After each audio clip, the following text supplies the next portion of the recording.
Welcome back to the Shine Within podcast. I have here, everybody's in for another treat with Jacia Kornwise. She is not only my friend, I would consider her a soul sister because her and I really connect. And I just say all these fabulous things about her. She's beautiful, she's smart, she's intelligent, she's a great speaker, she's an author. She is actually a master embodied soul coach, TEDx speaker, award-winning best-selling author, and transformational experience facilitator. And I am so excited to have you on my show, Jacia. Thank you so much for being here with me today. Thanks for having me back. And thank you for the beautiful introduction. I feel the same, Gina. Like we met and it was love at first sight. And it's just been that way ever since. So I just adore it. So I'm grateful to be here with you and your shining countenance and your incredible audience who obviously sees the beam and the light coming from you and can't stop listening. Oh, I love you, Jacia. So today we're going to be talking about finding freedom in dancing, being sober dancing. Now, you've actually shared that dancing has been a way for you to express emotions and reconnect with your true self, especially during difficult times. How did dance first become a tool for you to cope with stress and trauma? Gosh, I think that started so early. I was a kid who I was a little nervous and my grandma picked that up and she's like, this girl has to dance. And she'd be like, I can dig it. And we would just dance together.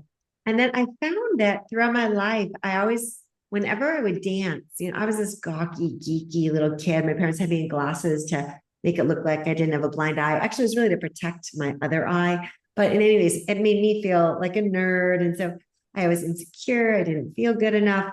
But when I danced, it's like all that went away, all those outward judgments, beliefs that weren't really coming from my core. And when I would dance, I would create and feel this magical world from within open up. And I would feel beautiful and alive and free.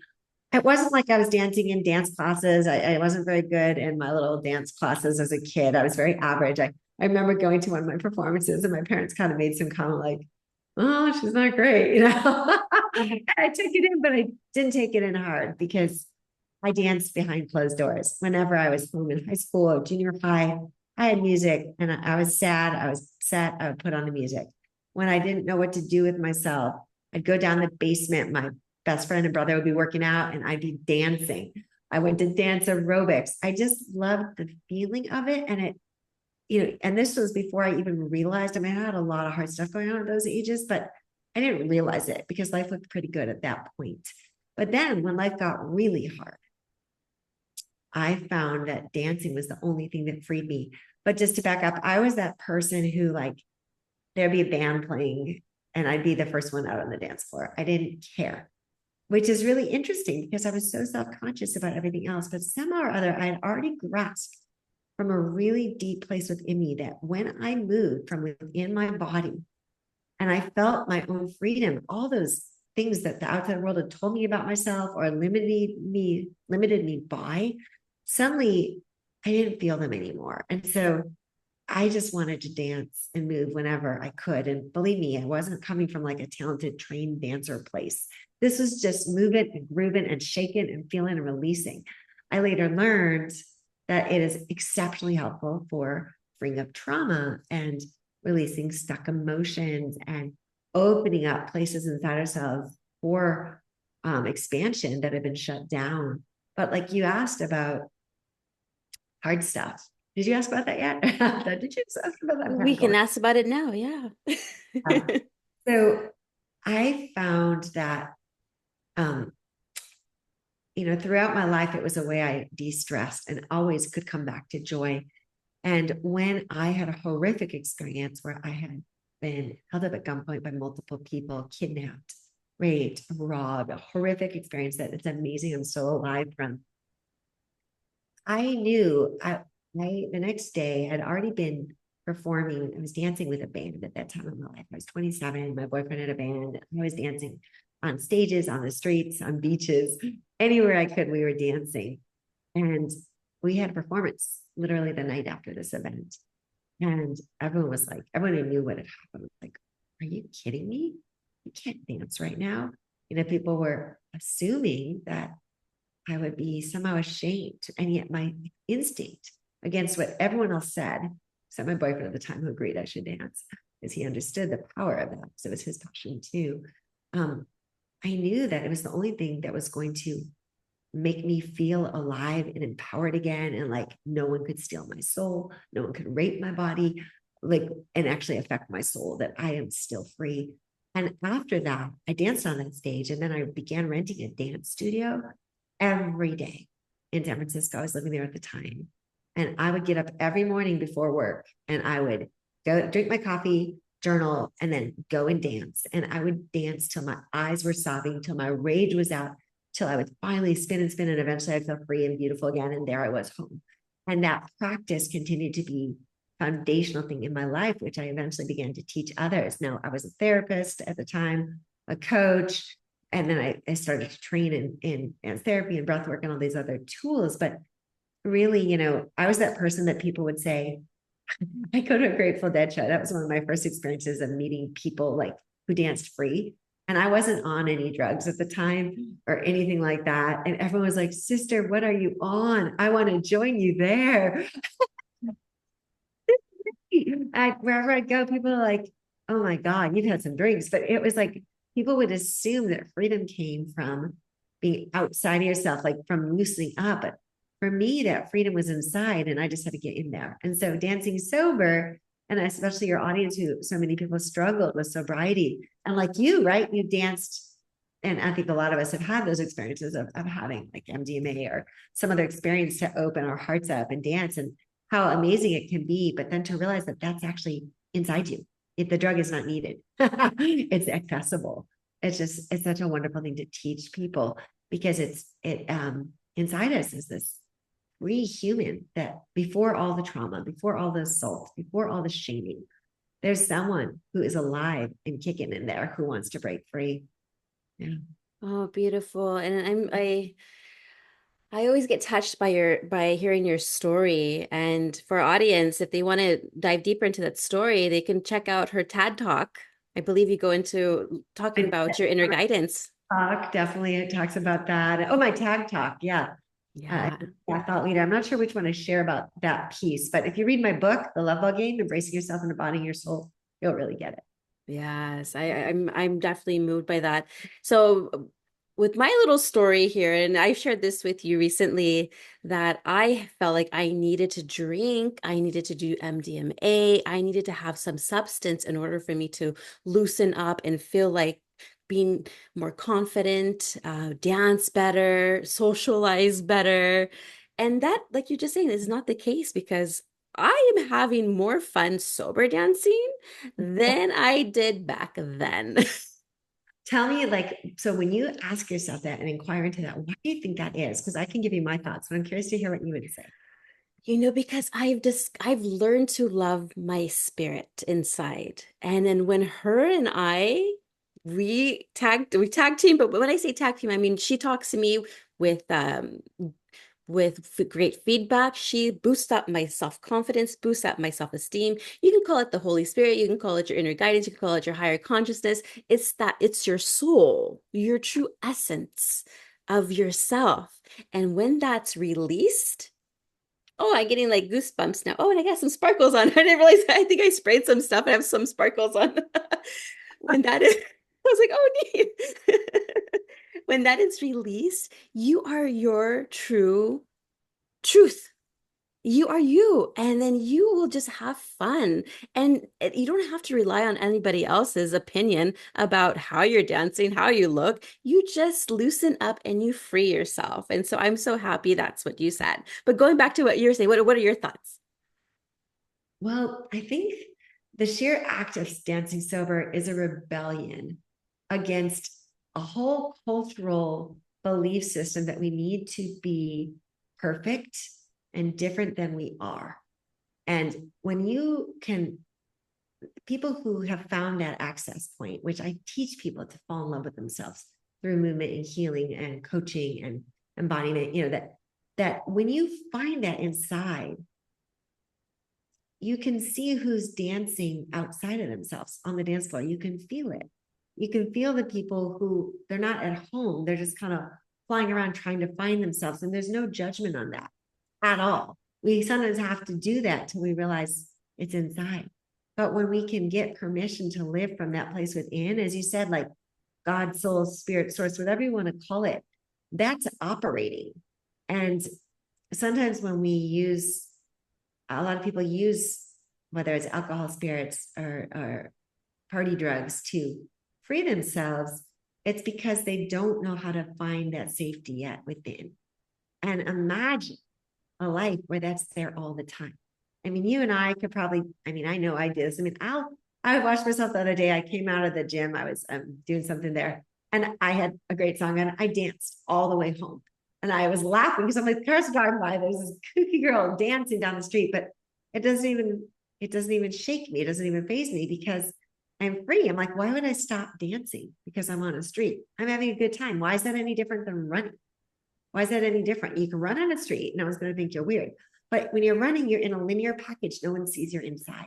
So it's like, I'm unafraid to be seen from the inside out. And when you can find that level of freedom, which you've found, imagine, I mean, I want everyone to find that because it feels so much better to be alive. It's like you want to wake up because you don't have to hide. You're okay with you. It reminds me, like, I would love to get some, even though I don't skate, I would love to get some rollerblades or some skates and dance like you doing those cool moves on the sidewalk. I've seen people do that before, and I just smile. I'm like, yes, people are having fun. Or if they're dancing in their car, I'm smiling because that's very rare. Everyone's just like, so serious. For me, when I drive and I will incorporate my favorite songs in on the radio. I will then dance to it. I will have the windows rolled down if it's sunny outside and let that breeze enter my car. I feel free and good, and it's just an amazing feeling. I just wish more people were able to tap into that.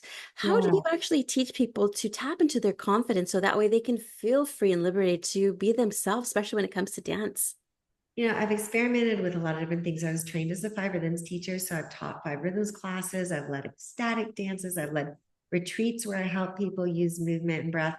Recently, my passion has been to develop an online course.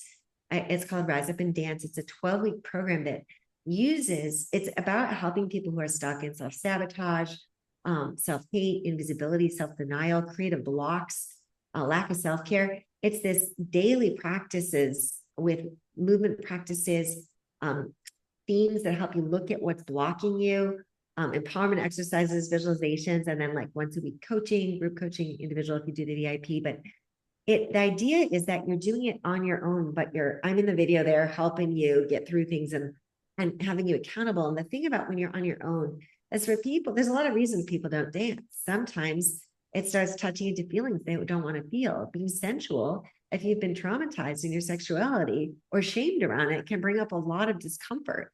A lot of people have been told only sluts or whores move their body like that, right? Or it's not safe from a religious background to dance, right? That's there for people. Or people who got shamed or they're told they don't have a rhythm or a beat. Or maybe they're not in shape and there's a belief that like you have to be in good shape. You have to be a certain age, a body type, and none of it's true. So I started to develop something that's like, I want people to feel safe in their bodies, period. And so this course helps you develop it. So it's not like I have you doing dance moves.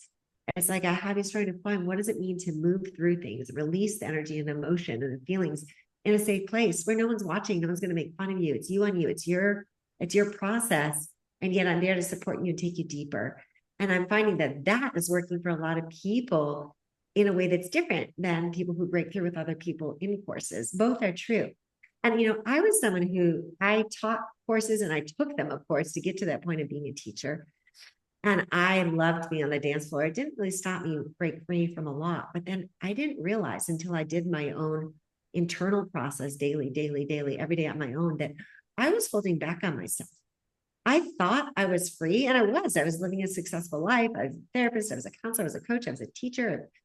Um, I thought things were great. And yet when I did this course and I took it deeper with myself, I touched and broke through things that I didn't know I was still cellularly carrying.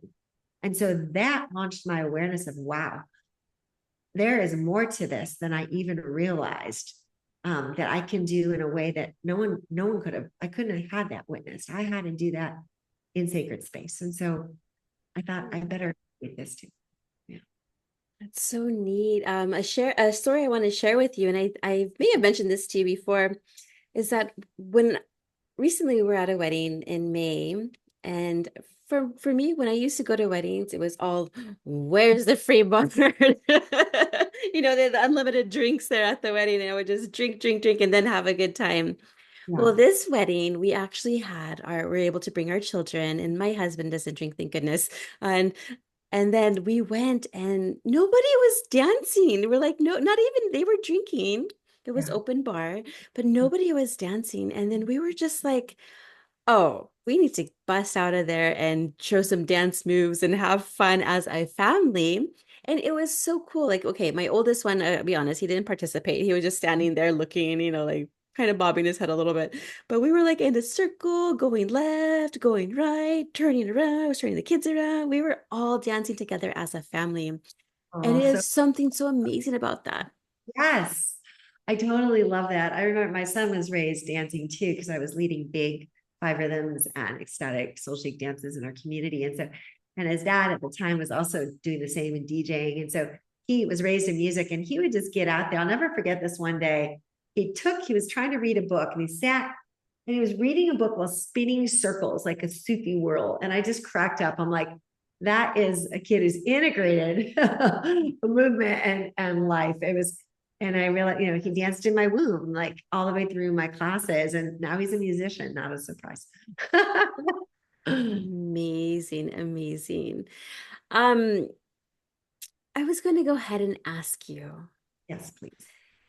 as someone who has found freedom in movement, how do you believe dance can help people who are on a path to sobriety? And what's the connection between the mind, body, and spirit that makes dance such a powerful tool for recovery?